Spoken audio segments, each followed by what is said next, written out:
And we are now on. Okay, what's up, everybody? Welcome to Live. That is Magnus, PhD in, I almost said Philadelphia. No, I mean California. Maybe in Philadelphia in an No, alternative by the way, dimension. have you ever been to Philadelphia?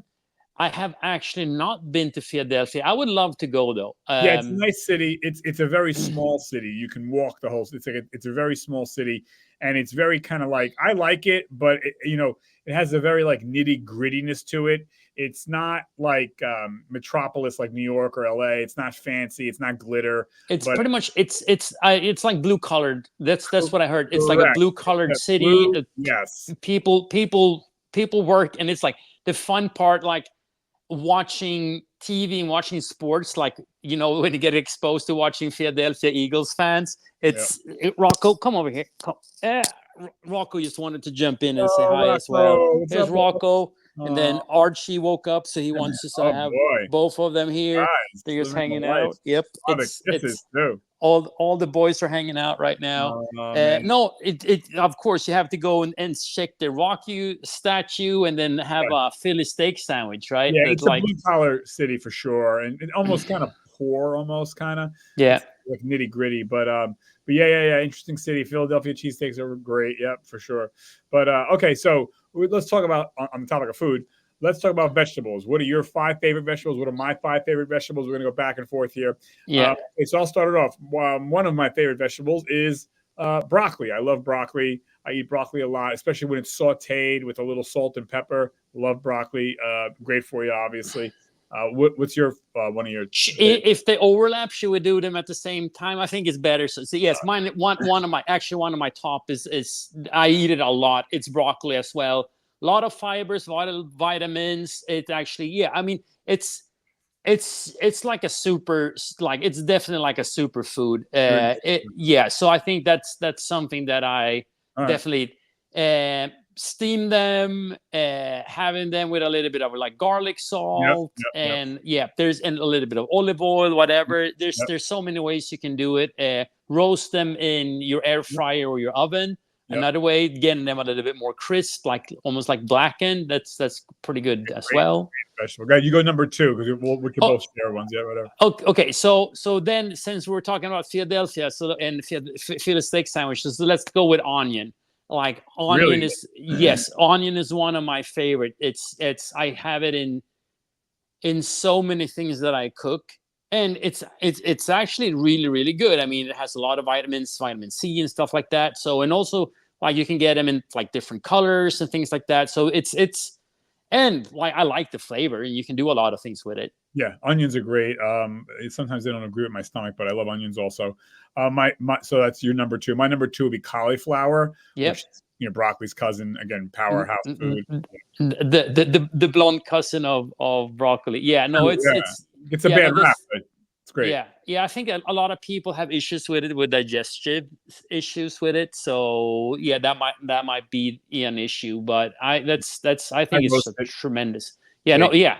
That and like roasting it, like oven roasted. It's phenomenal. All right, what's your third? Okay, my third. So let's go with spinach. Really? Spinach is one of my cornerstones. Like Popeye, it contains a lot of, for being a vegetable, it contains quite a good amount of protein in it. For instance, right. It has iron, it has fibers, has a lot of things. So again, super nutritious. Good to have it. Helps out with a lot of things. So yeah, I can only have spinach as salad. I don't like spinach cooked.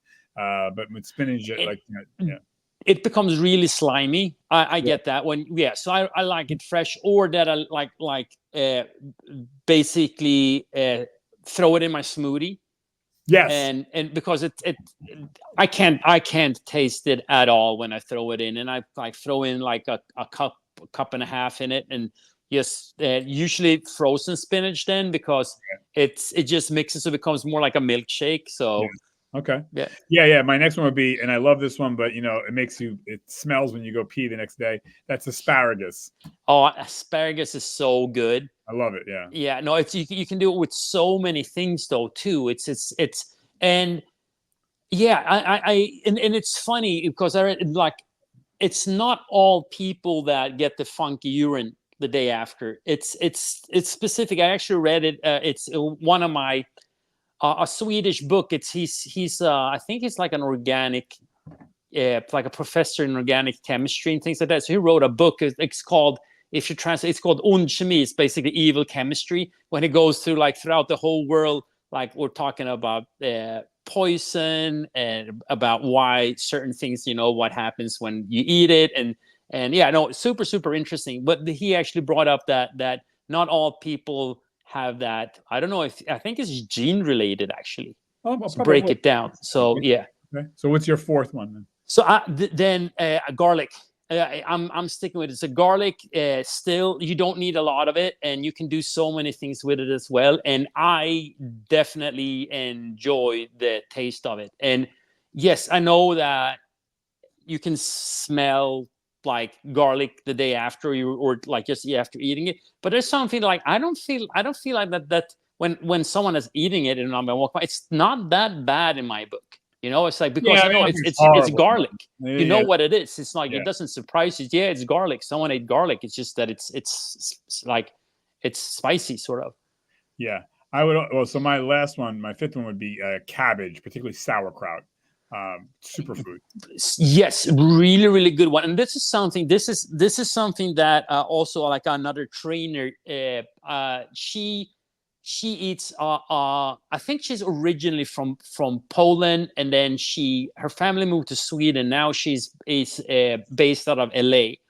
But she said, like, one of her cornerstone, just to fill her up, is cabbage. So stir fry it, a lot of those things too, because you can fill up. For instance, like if you do a stir fry, if you do, like, instead of pasta or things like that, if you stir fry it, it's super filling, and it has a lot of fibers and things like that, but minus not that much of calories in it. So someone that feels like they're having a hard time, like when they're trying to, for instance, go on a diet, start cutting calories, that's a trick actually. Like, start eating a lot of cabbage if you're able to, but I would cook it in some way or form.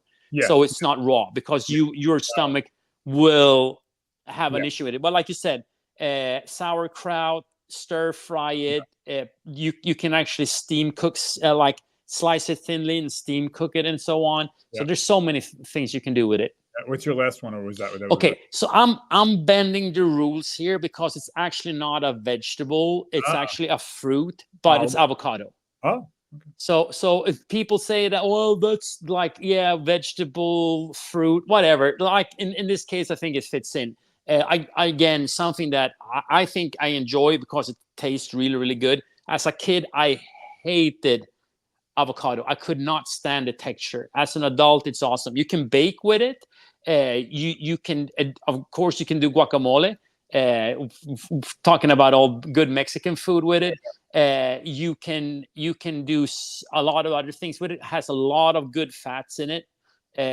So something that I consider really healthy and good tasting. It doesn't taste that much either, I would say. Well, yeah, I love avocado. I put a little salt and pepper on it. The shell or whatever. Yeah, and then also another thing that you can throw into your smoothie to get it a little bit, if you want it a little bit richer, and also if you want more calories in it, and getting good fats. Tremendous way of getting it to taste good. And I had actually some brownies that they were, I mean, with avocado in it. There's a lot of, you can bake a lot of baked goods with it. Yeah, so avocado. They use avocado for fat, and it's actually, and it goes well together with cocoa. So really? Well, I eat avocados every week. I love avocados. Yeah. Awesome. Well, that's the top 5, man. Magnus, you got anything else to say before we sign off? No, again, I would say, I know it's hard. Like, a lot of people do not like vegetables and things like that, but it's such an important piece of your diet. Yes. Yeah, and for long-term health and everything like that, vitamins. It's actually recommended that we eat over a period of time, that we eat at least 30 different kinds of fruits and vegetables. For instance, throughout a week, throughout a month or so. And I would go, like, start, if you want to go to a farmer's market, things like that, learn more about vegetables, learn more of seasonal vegetables when they're in season and so on, because it's actually like really, really good to get the vegetables and fruits when they're in season.